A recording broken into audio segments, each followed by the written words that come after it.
Hello and welcome to another episode of The Courier. Hey Jonah, how are you today? Hey Greg, you anywhere fun today? Well, where in the world am I? I'm in another state bordering Texas. Last week was Albuquerque, and today is Tulsa, oil country. just a cool 1,000 miles away from the other side of the state. If yeah, for those of you who watch any clips of this, if the screen starts to shake, it's just another one of those 4.0, 5.0 earthquakes that fracking brings along as a side benefit. So, What brings you to Tulsa? I'm here today at Tulsa Remote discussing remote work, which sort of fits into our universe because we've had a lot of discussions about car-free lifestyles, 15-minute cities, creating communities. So it's all there. It's all there. Well, speaking of topics, I think we got plenty to discuss today. We've got the aftermath of Tesla's big reveal last week. We got some Just Eat takeaway news. We got new bills that Governor Newsom signed, emptying Chinese skyscrapers, and new metro lines. So I can't wait to get to that. And then, of course, we've got Andrew Nakkache, co-founder and CEO of First Delivery, as today's guest. Before we get to the fun of that, once again, thank you to our sponsor. This episode is brought to you by Pizza Box AI, the all-in-one subscription platform made for pizzerias. With Pizza Box's pizza subscription platform, offer customers a year of weekly pizza and raise up to $200K upfront, interest-free. Secure cash flow and loyalty with customers returning every week. Launch a subscription like Netflix, but tastier. Learn more at www.pizzabox.ai. On to the news, Greg. Well, Jonah, where should we begin with We Robot? What was your favorite? I know part? you love this one so much. Well, I've got lots to say about Optimus and about the non-mystery there. But was your favorite part the slide that says today's transportation sucks? Because I feel like that was the one where I really felt aimed at me, maybe. But yeah, it does suck. I love the transformation of parking lots into verdant parks, as if we haven't seen for a zillion examples over 100 years now that every time you make driving easier or cheaper, you just end up with more driving and more parking. I don't know. It's a lot to unpack. A robot focused event called We Robot, where maybe there weren't any robots at all. When you put it that way, yes, that was the irony there. Well, all right. Well, before we get into Optimus, I mean, a couple of things that stood out. One, besides that slide, the part that jumped out at me was like the idea that, yeah, as part of that whole dream of like, well, when we increase the utilization of our cars, we'll have, I don't know, some benefits will accrue, including one, the idea of like sharecropping AI inference. Like, hey, your car will sit in its driveway, but you'll like rent out the chips on board. And then, yeah, his idea of shepherding was the verb he was trying to make, of fleets of robo-taxis around, which apparently was supposed to be an applause line, and no one applauded. So very Jeb moment there. Yeah. Please clap. But the part that really jumped out for me was Optimus, because, well, several reasons. One, it seems like a lot of Silicon Valley luminaries who are extremely impressed that Optimus robots could apparently mix drinks and play rock, paper, scissors and dance. Like totally did not understand they were teleoperated. In fact, I guess Bloomberg had to do there was like an exclusive yesterday that they were in fact teleoperated. And the part that really jumps at me in this is I wonder if this is the moment where people realize like, teleoperation's just as good as autonomy here. Or it becomes like, once again, this idea of Potemkin AI, like if you fake it till you make it, and then you get that sort of buy-in there. I mean, this notion of like teleoperation and having and hiding away humans is like an idea that goes back at least as far as Alex Rivera's seminal film Sleep Dealer, about imagining like, workers of robotics in America, but they're actually trapped in Mexico with a closed border. And we know in our world, and sorry, like, why I belabor this, but in this particular world, we know that startups like KiwiBot and Tortoise, Dmitry Shevelenko's old autonomous scooter startup, they never tried to hide the fact that they were using teleoperate from places like Bogota and Mexico City. So it's just really interesting to me that, something that started as a measure where like, well, once we train the AI, we'll hand it over to them. But now you just have dancing robots and people seem completely fooled. This is the level of autonomy in question here. So I don't know, what is your takeaway from this? Like, does this make people reject AI or reject robotics, or more likely to embrace it, even if they know it's fake? Yeah. Yeah, I mean, it's. I suppose there's a point there, right? Maybe the real end game is just instead of a bartender that you're paying the local minimum wage, it's a bartender that's tele-opt from somewhere where that you can pay him $2 an hour. Well, there was an extremely specifically South African racist tweet. I can't tell if it was serious or a joke because you can't tell anything on X anymore. But yeah, someone pointed out that that it was seemed to be spawned from this dream of sort of apartheid South Africa, like a certain someone we know here of like help that does not talk back or have any rights or have any kind of downtime. And yeah, it raises interesting questions here about like what solutions, what problems are we trying to solve with these optimist solutions here? But I don't know. We'll see. Back to the fleet part of it, that we've again there's this lesson's been learned so many times. I mean, even personal experience, right? When we made Turo 15 years ago, we had this naive dream that everyone would be sharing their existing cars, and your dusty old Prius could get used 24 hours a day, meaning that there have to be fewer Priuses manufactured. And now it just became everyone buys 10 Priuses and runs their own mini Hertz was a hard-earned lesson there. And so it's certainly a viable business, but it doesn't seem to be a path to cutting down on consumerism. Yes, and that we haven't discussed about whether they can actually make this entire dream work here, or the fact that it's a dream that other companies like Waymo already have working. But Yeah. Again, like what? Oops, regulations. Turns out that if you want to make a vehicle without a steering wheel, you need an exemption from the NHTSA that doesn't exist. Like, there's a lot of things between here and there.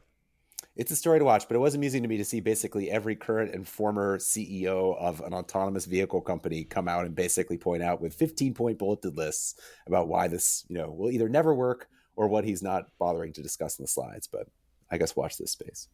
Watch this space. Speaking of not working so well, food delivery seems to be working for DoorDash and Uber Eats, but there's one third conglomerate that's really struggling with it. Just Eat Takeaway released their third quarter earnings, and it's a very good like look over here, not over there sort of thing. Showing some growth in basically Western Northern Europe.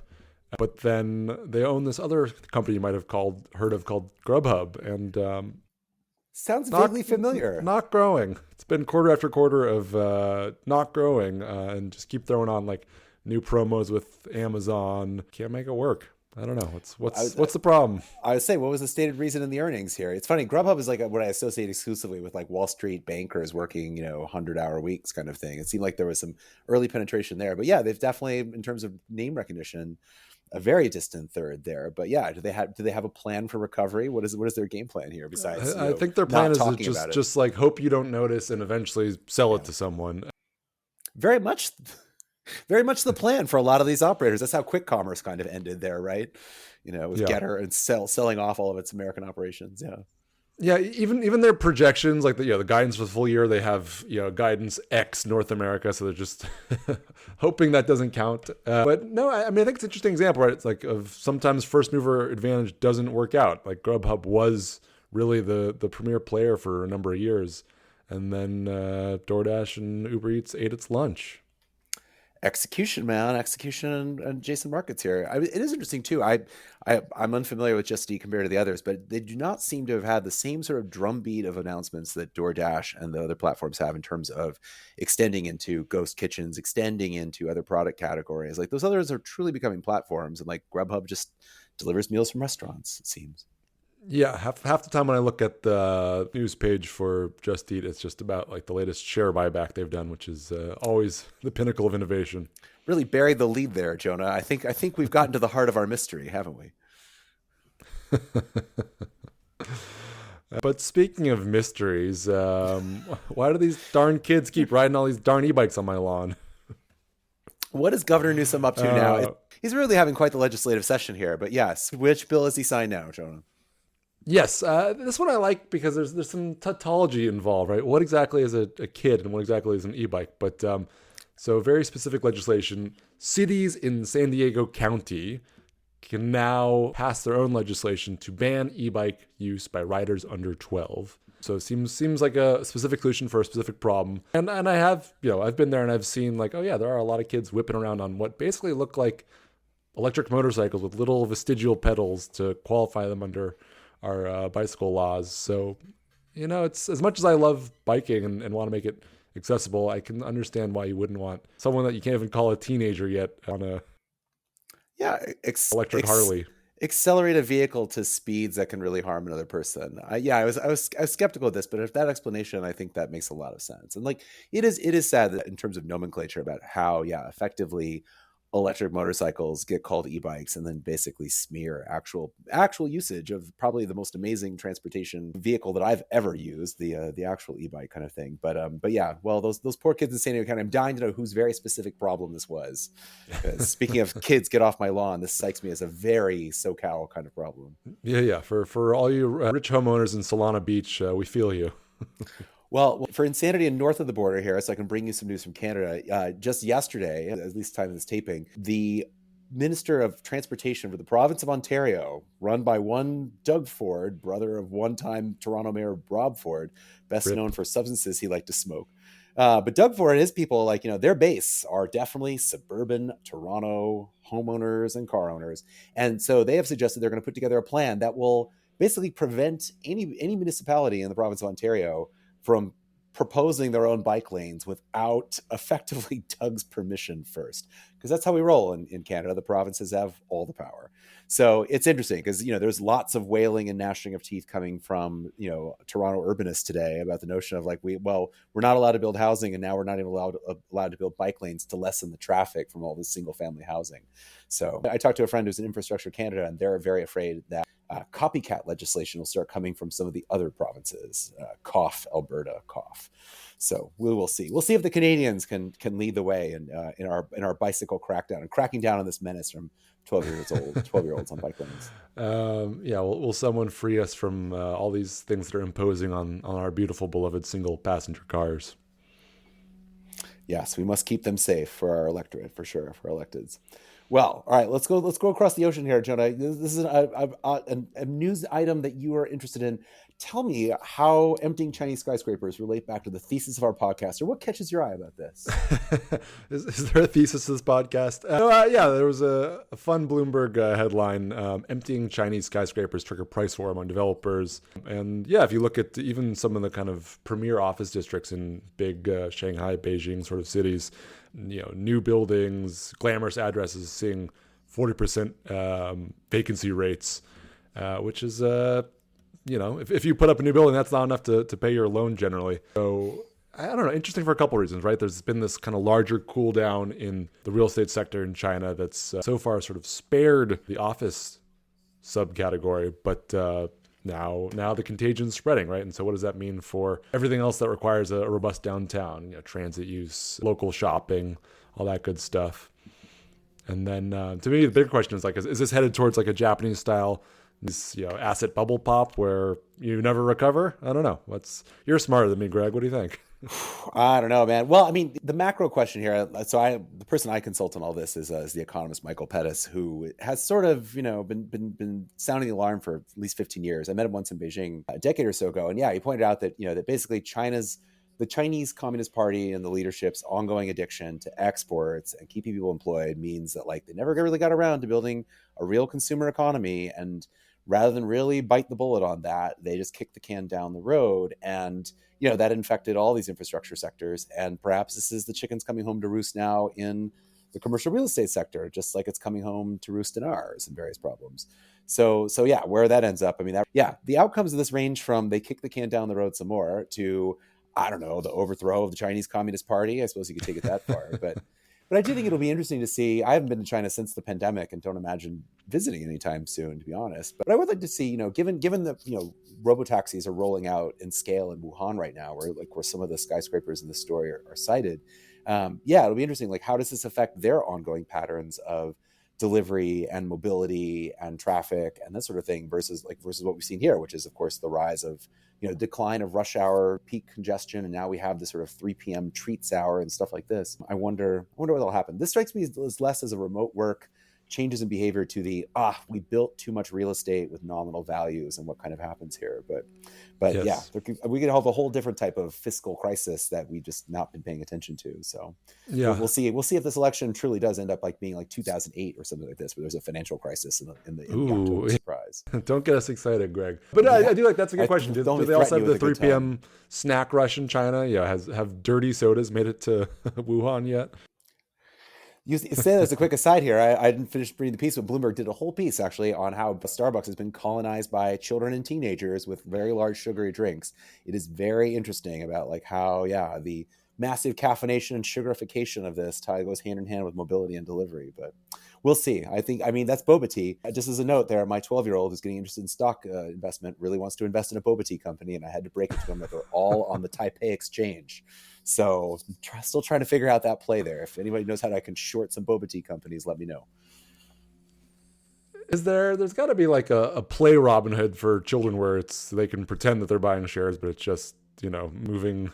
Yes, Jonah, it's called Canadian fintech darling Wealthsimple. Shout out to Wealthsimple, where I'm slowly losing money on every transaction.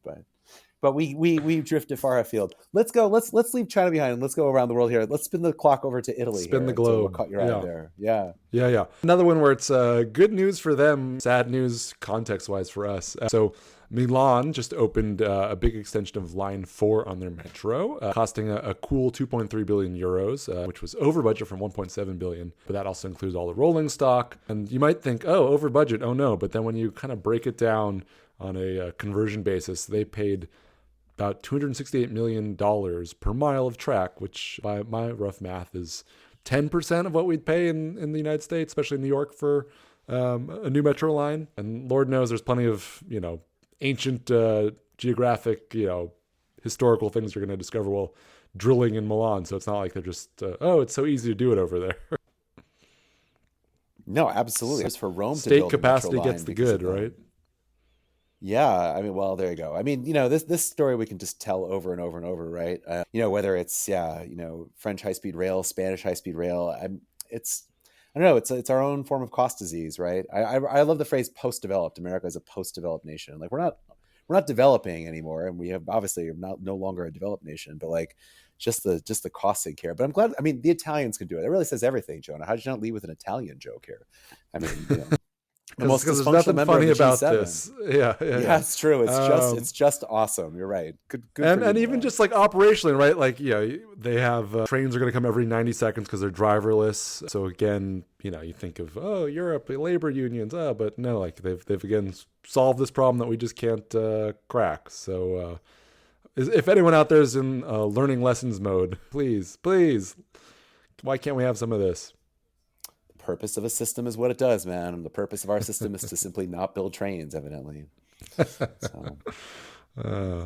Well, on that cheering note, I think let's chat with Andrew Nakkache. Today we're here with Andrew Nakkache, a good friend and also very fun guy to talk with. He's the co-founder and CEO of First Delivery. So, hey, Andrew. Hey, Jonah. Thanks for having me. I think this is going to be a lot of fun. Let's just try and stay on topic because when you and I start riffing, I don't know if we ever get back to the subject at hand, but a couple of things before we get into this concept of sort of DSPs for delivery. Why don't we just start with the entrepreneur's story? So tell us what you do for a living. Great. Yeah, happy to. So originally, me and my three co-founders, we started the company back at Temple University in Philadelphia. So no, we didn't go to Penn. We're a little bit tougher than those kids over there. And when we started the company, at the time, DoorDash and Uber weren't even in Philadelphia, right? We were still going through college. This is 2015. And DoorDash and Uber weren't there. We had 50 food trucks on our campus, right? And we had these meal plans, these like Sodexo meal plans where we were getting like this generic food that got old really fast, right? Yep. And so we said, okay, wouldn't it be cool if we just built a simple mobile app where you can order from all your favorite food trucks and restaurants on campus? Your parents can buy you a meal plan and you can redeem those credits on food instead of just getting a credit card and spending it on whatever you want, right? And so on. And so we originally started as a marketplace. You can order from food trucks and restaurants on campus. We were then graduating and we didn't really have enough volume to build a business. And we said, shit, we're going to have to get jobs. And Deloitte or wherever we're going to get jobs Ugh. at. I know, right? Gross. And no offense, Deloitte. Uh, but we we were then talking to restaurants, and there was a company at the time called Zoomer, and Zoomer, they actually went through Y Combinator.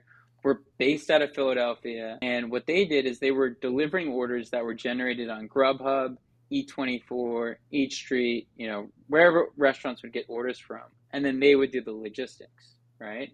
And so we were graduating. We're like, we got to figure out something with this business. And so we went to the tech team and said, we're going to add a plus button to the restaurant tablet where they can just request deliveries. And the tech team was like, no, this is a stupid idea. But we did it, right? And we immediately got traction. And then a few weeks later, right, Zoomer actually announced that they were going out of business.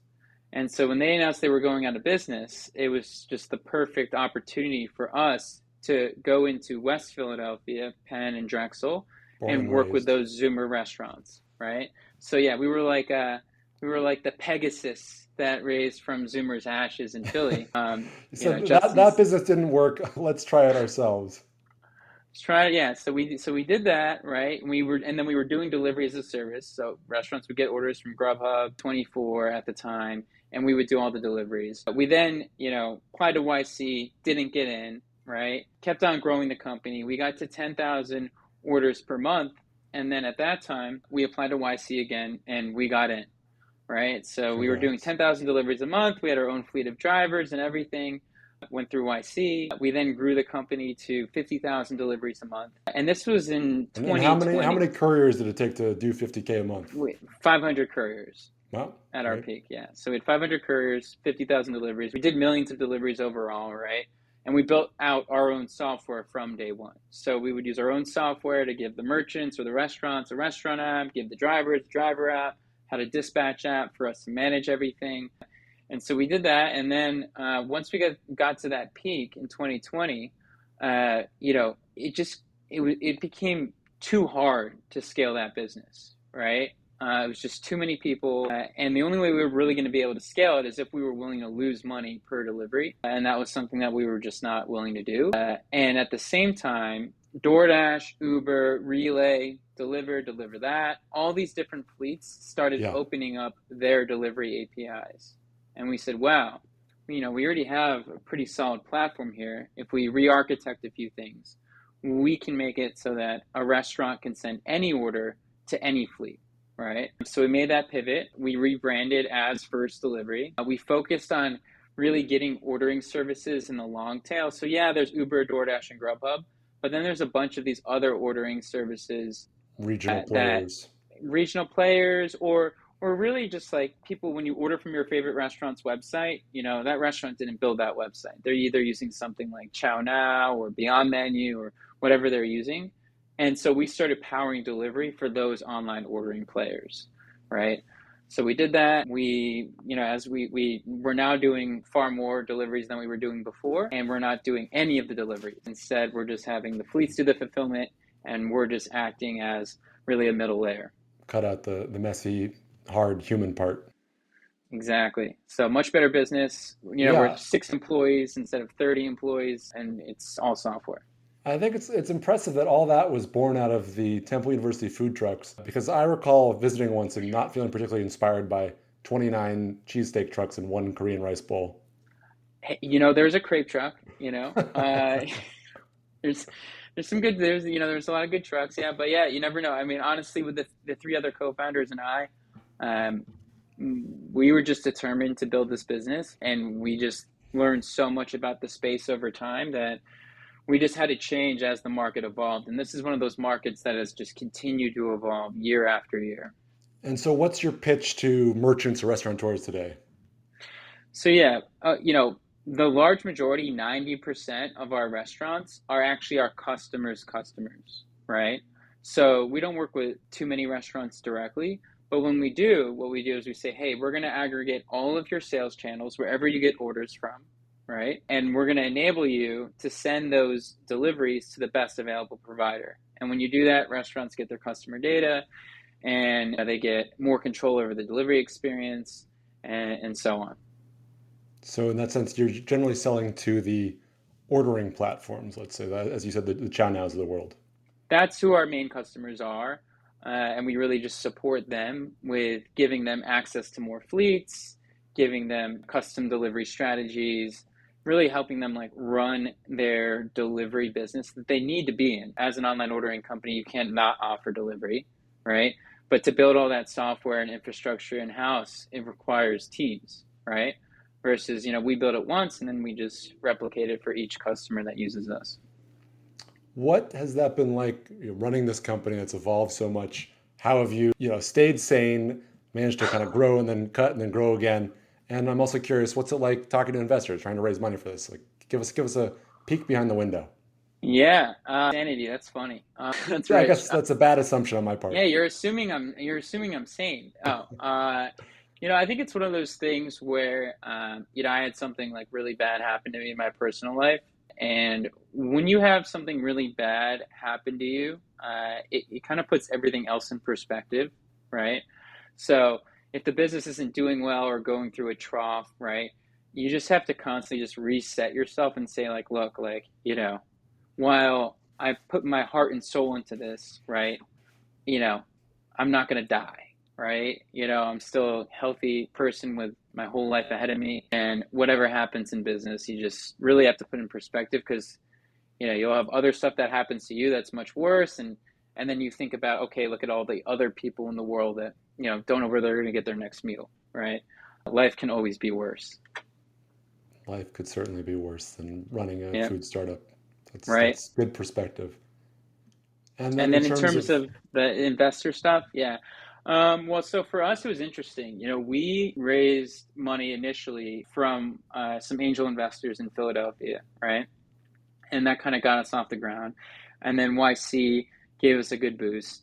And then when we made that pivot, right, we were able to, raise a good round of money from our existing investors who believed in the pivot, right? Because we already had the platform built, right? We didn't need to raise a ton of money. We just need to raise enough to kind of, you know, strap on our boots, keep it going. Yeah. keep it going. And now we're at the point where we're barely burning any money. We should be profitable on November 1st. So we're feeling good. Knock on And wood. That's great.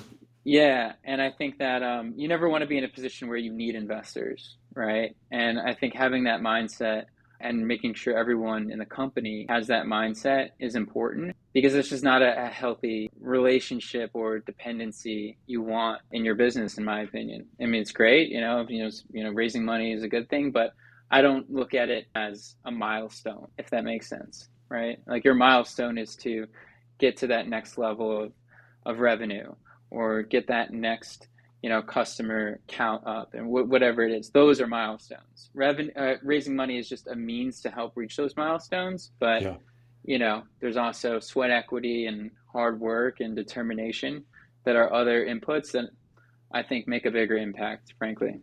That's good advice. So one thing you and I have bantered about before a few times actually is this concept of DSP for delivery, taking sort of the Amazon model where they sell their delivery routes, or I think FedEx also has a similar business for certain markets, and taking that to your food delivery, 3PD, your DoorDash, Uber Eats, Grubhub. So talk us through the thought there. Okay, all right, all right, all right. Well, we can banter on this a little bit, so everyone else gets up to speed. Get on When our you level. when you see that Amazon Prime Now Rivian truck, right? Who's doing that delivery? Do you know? Is this for me? This is for you, Jonah. It's usually not an Amazon employee. Exactly. And so what people don't realize is that there's over 3,000 Amazon DSPs, or they call delivery service partners, right? And you can Google Amazon DSP and you'll get to a marketing landing page where they'll show you how you can become an Amazon delivery service partner. So Amazon actually had a pretty similar story to us where they operated their own fleet in the beginning, right? And then what they realized is that it doesn't really scale well. And so for us, when we first ran our fleet, right, we went from one market to three markets, right? And that was pretty easy to manage. But when we went from 3 to 10, it became extremely hard to manage. And, it's kind of this, we fell for this fallacy of economies of scale. Oh, it'll get easier as we grow, right? And we were wrong, right? And the reason why is because, when you have a pool of delivery drivers, right? And there's no local leadership, right? People start to, do bad things, right? There's just so much Well, more it feels room like for. there's a couple stories there if we had enough time, but yeah. Oh, I mean, I have a lot of stories. I don't know if they'll go on the podcast, right? But Oh yeah, the further away the people on the ground get from the leadership, the more there's opportunities for misunderstandings or worse. it's like the principal agent problem, right? But it's even a larger problem when those agents are 1099s and not employees, right? Because you can't tell them what to do because that's what's considered an employee, right? And they might And be how. juggling 10 other gig careers at once, don't necessarily have a sense of ownership or that it's a career for good reason in many cases. They're not necessarily always being treated all that well by the hiring party. So it's a lot of disaligned incentives, right? Exactly, and that's really the fundamental difference. My favorite class I ever took in college was actually from a professor, Donald Wargo. He was our first investor. I'll never forget the time he wrote us a 10K check. We were not expecting it, and he taught a class called behavioral economics, right? And if I didn't do this, I was actually going to go to grad school for neuroeconomics, and that's really like, why do humans make decisions on a biological level? Right. And the problem with gig work, right, is that, those drivers behind wheels, right, as of today, they're not robots, right? They are people, right? And people have incentives and disincentives, and there's lots of way that things can go wrong if you don't have the right incentive structure in place. So when a DoorDash driver or any delivery driver, I'm not trying to call it DoorDash, I'm just saying a gig worker driver shows up to a restaurant and they're wearing flip-flops and they smell like weed, right? They're not worried about that restaurant being upset because they never have to come back to that restaurant again, Yeah. right? And the restaurant can't do anything about it anyways. Exactly. And then what ends up happening is now the restaurant, right? The driver might be a driver who's presentable and everything, comes in, nice person, and they ask to use the bathroom and they say no, no bathrooms allowed.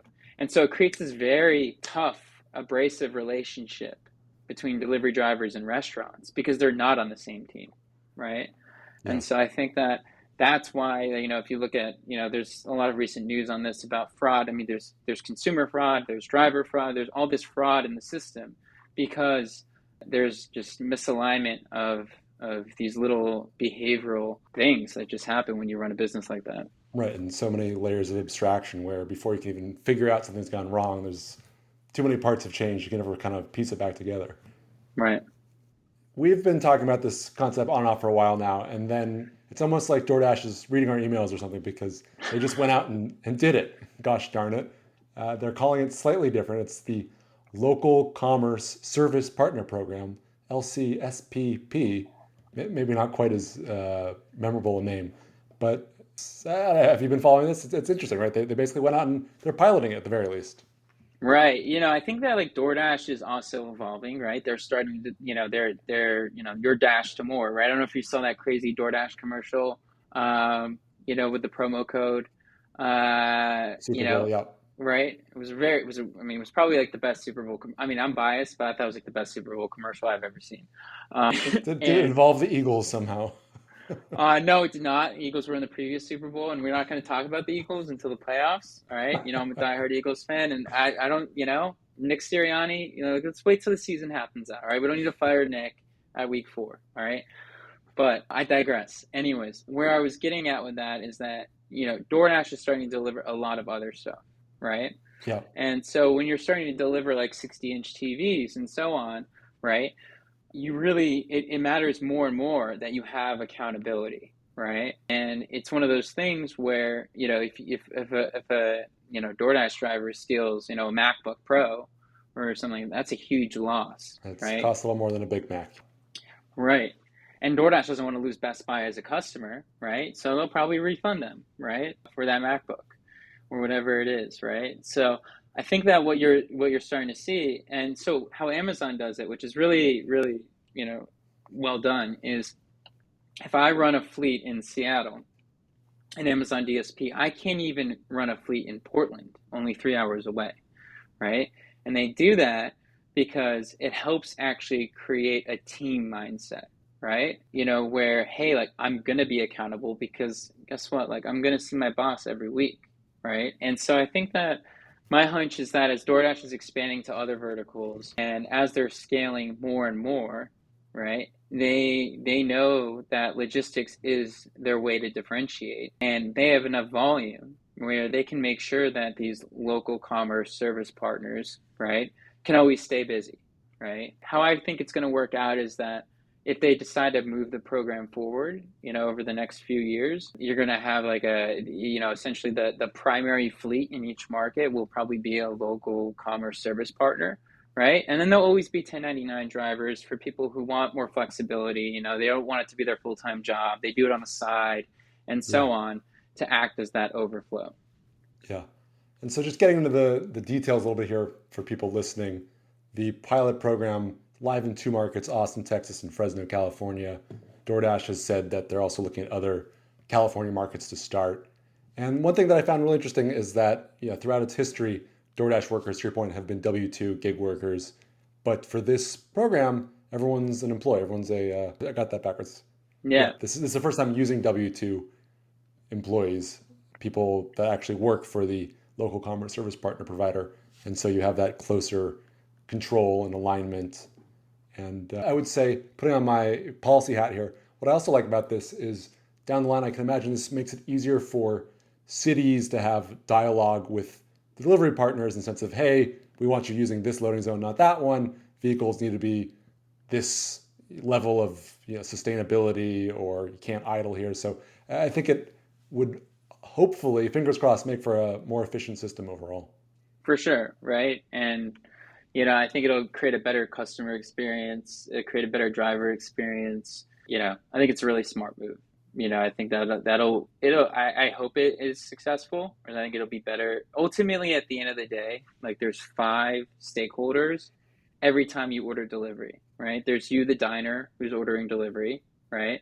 There's the restaurant, right? There's the driver, right? There's DoorDash as a marketplace, right? And then there's the driver, right? A lot of sides to that marketplace, yeah. Right. And so everyone has to do their job, right? And the reality is the whole thing is like it's almost like the driver is like I don't know if this is a good analogy. I'm just making this up on the spot, but they're almost like the fulcrum. Like if the driver, like, everyone else doesn't have to do a perfect job, but the driver does, right? And so I always whenever I you know talk to customers and so on, and you think about like how to price delivery, right? When you think about delivery pricing, it really comes down to how much does the driver take home. So when we used to run a fleet, our most important metric was what we called DRH, which most people in the industry called ODH, or orders per driver per hour. And so in order to optimize ODH, you need to be able to predict demand. You need to be able to then plan your capacity against that, schedule your drivers against that demand, right? Yeah. And then there's a bunch of other factors at play. But that's the way where you actually are able to drive earnings up. And, you know, I think that if I was, you know, I don't know, in a position of political power, I actually think that there probably makes most sense that there would be like a new worker classification type, right? I think like employee and 1099 are almost like two ends of the spectrum, right? And there's like no middle, right? And I think that it's actually very much in a gray area, right? There's like this middle area, and how our laws are constructed in this country don't support that today. Oh, there was in California, right? There's the AB5 middle classification. So perhaps that's a stab in the direction you're talking about now.